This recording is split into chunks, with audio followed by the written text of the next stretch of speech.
දරුවා කැවිටින්න නිසාමයි තුමාණනි මෙසේ ඔබතුමා හද ගැහෙන්නට පැමිණියේ. රාජපුරුෂ මේ හීන ප්‍රශ්නය වාම මාර්ගයේ පිටිගන්නවා. නැත්te යන්නේ කියන්නේ මන්දා කිව්වසා. මොහිත ඉවසන්න කෙලෙසද මෙතන මුසාදසාවන්ත. රජතුමනි මා හීන කුස්සියක බව ඔබතුමා දැනගත්තේ කෙලෙසද?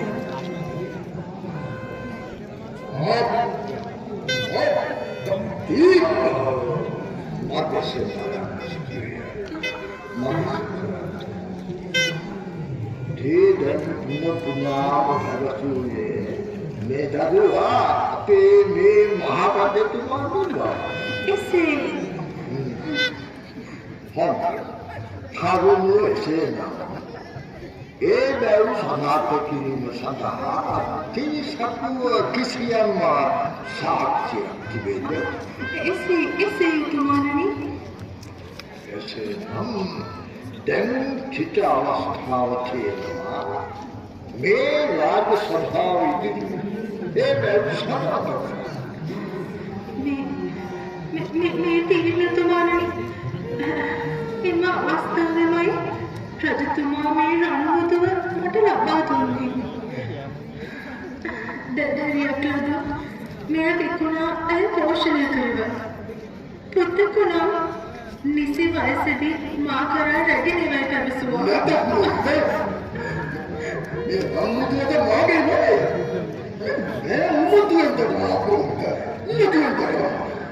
දරුවා බ්‍රහ්මදත්ත රජුගේ බවට සනාථ කරන මේ ස්ත්‍රියට තිබුණේ තුරුපු දෙකයි. එක් රජතුමායි දෙකම ප්‍රතික්ෂේප කරනවා.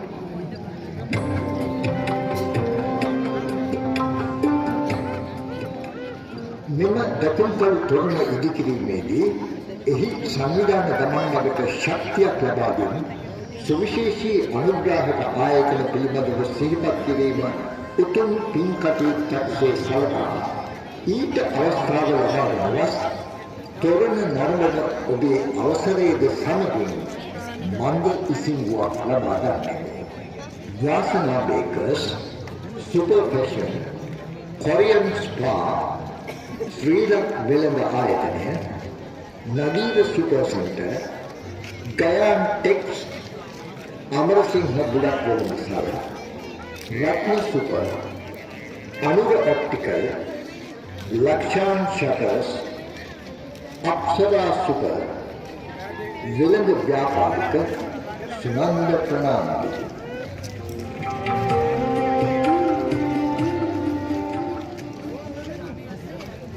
පින්වතුනි මේ ස්ත්‍රිය බොහෝම අවංක එඩිටර් හොඳ ආත්ම ශක්තියක් ඇති කාන්තාවක්. අපිට බලමු දෘෂ්ටි මෝහනීය වූ මේ විශාල තොරණේ නවවන රූපයේ මොනවද වෙන්නේ කියලා.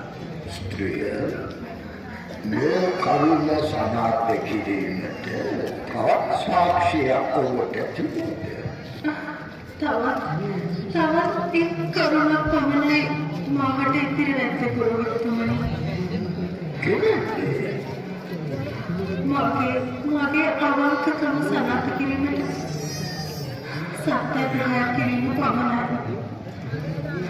කෙනෙකුට කීයේ ක්‍රියාවට නම් මා දැන් කම්පිටර් උස්ස අහසට විසි කරනවා. මා කිව්වේ සත්‍යයක් නම් දරුවා අහසේ රැඳී ඉන්නේ. මුසාවක් නම් පිටපතේ පරලෝකයෝමි. තුමාගේ තීරණය මහරජතුමනි. හොඳින් සිතාලා පිළිතුරු දෙන්න.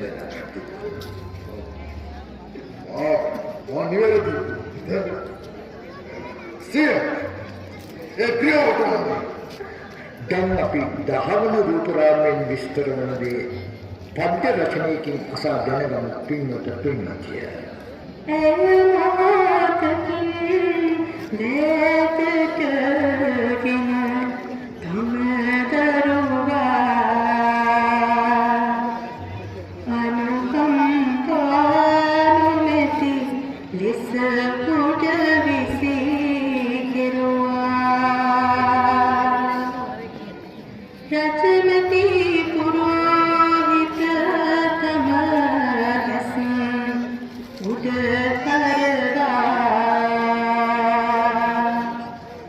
නමුදු ඇසිතී තම හිස බිම හරවා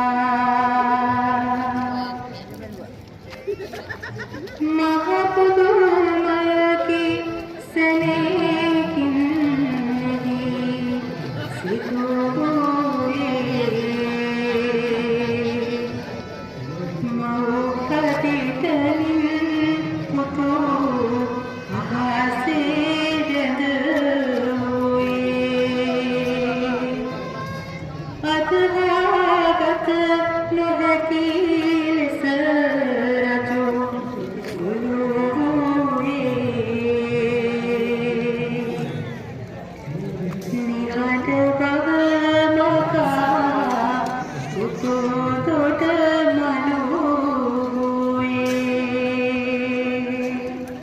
එහෙමනම් අපි දැන් 11 රූපරාමෝ දෙසට අපේ මේ තරවු නිහඬ බව බිලිමින් පුංචි දරුවා මොනවද කියන්නේ කියලා අහගන්න.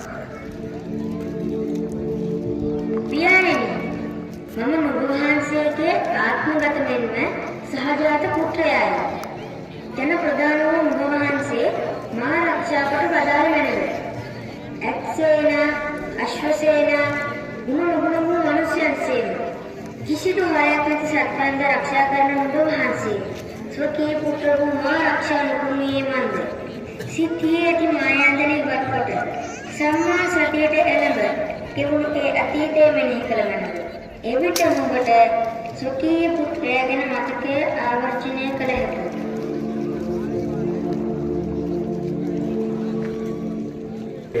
ඒ නෝ බලන්න පුළුවන්. පුත්‍ර මාගේ යකේට කන්නේ සත්‍ය වශයෙන්ම මම දුරෝ පෝෂක නොනව මාගෙන් පසු මෙම දරණස රාජ්‍ය පාලනයද නුඹටම කවද අකාලයේ අතවරයකට ලක් වූ දෙකුලහින ස්ත්‍රියගේ සත්‍යග්‍රහයේ බලයෙන් අවිනිශ්චිතව තිබූ මේ ගැටලුවට නිසි විසඳුම ඒ ආකාරයට ලැබුණා පින්වතුන්ගේ. එතෙන් පටන් කලවයස සතුරනතෙක් මවක් පුතාත් රැකබලාගත් නිර්මලත් රැකතුමා තම පුත්‍රයාට යුවරදිකම් ප්‍රදී ඔහුගේ මව එනම් මෙම කුලහින ස්ත්‍රිය රජුගේ අග්‍රමහේෂිකාව කරගත්තා. ඒ දෙව් කෙනෙකුවා 13 වන රූපරාමයේ 14 වන අවසාන රූපරාමයෙන් අපට පෙනෙන්නේ බ්‍රහ්මදත්ත රජතුමාගේ ඇලෑම මේ තරුණ කුමාරයා ථාස්ත වාහන නමින් බාරලස්පුරයේ අග්‍රරජුලාට පත්ව සිටින ආකාරයයි පින්වතුනි. ඊටම දැහැමින් රටවැසියාට ආදරෙන් රාජ්‍ය පාලනය කළ ථාස්ත වාහන අගරජතුමා ලෝක න්‍යායට අනුව නියපරලෝ ගියා. කොසල් රජුට අතීත කතාව දෙසා වදාළ ගෞතම බුදුරජාණන් වහන්සේ එම ජන්මයේ කුලහින මව දැන් මහා මායා දේවිය බවත් බ්‍රහ්මදත්ත රජුම දැන් සුද්ධගුණ රජු බවත් ථාස්ත වාහන නමින් රජු වූයේ තමන් වහන්සේ බවත් වදාළා.